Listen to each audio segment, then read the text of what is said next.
In a small village nestled between hills and forests, there was a school where children played and learned like any other place. Among them was a quiet, humble girl named Amina, who always kept to herself. Amina wore the same uniform as everyone else, carried her books, and tried to fit in. But Amina was not just any girl. Unbeknownst to her classmates and even her teachers, Amina was the hidden queen of a great kingdom far away, a land called Zinaria. Years ago, during a time of political unrest, Amina's parents, the king and queen, sent her to this village to protect her from those who sought to take the throne. She was hidden in plain sight, living with an old guardian who pretended to be her grandmother. The villagers knew nothing about her royal lineage, and Amina herself had grown used to her simple life, only dreaming of the day she would return to Zinaria. But her days in school were not easy. Because she was quiet and different, the other students teased her, calling her names and excluding her from their games. They made fun of her worn-out shoes and how she always seemed to be daydreaming, staring out the window as if she were far away. A group of girls, led by a girl named Cece, constantly picked on Amina, thinking she was too strange, too weak. "What are you staring at, Amina?" Cece would sneer. "Are you dreaming of being a princess?" The irony always made Amina smile inside, but she never let her secret slip. She endured the teasing in silence, her heart steady like a queen's. Little did they know, Amina was learning to lead with grace and patience, even in the face of cruelty. One day, the village faced a terrible drought.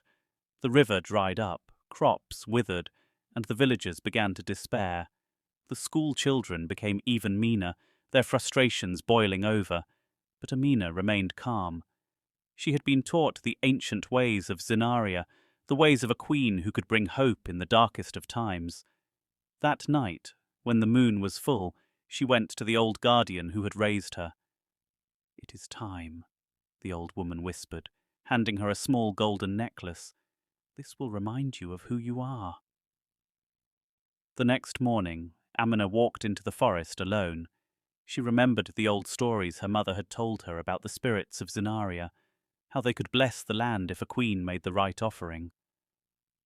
With a deep breath, she knelt by the last patch of water in the dried riverbed and sang the ancient song of her people. By sunset, rain began to fall. It poured for days, filling the river and soaking the earth. The village was saved, and the crops flourished again. The villagers were overjoyed, but no one knew that it was Amina who had brought the rain. Back at school, the students noticed something different about Amina. She walked taller, her eyes gleaming with quiet confidence, but still, she did not boast or reveal her secret.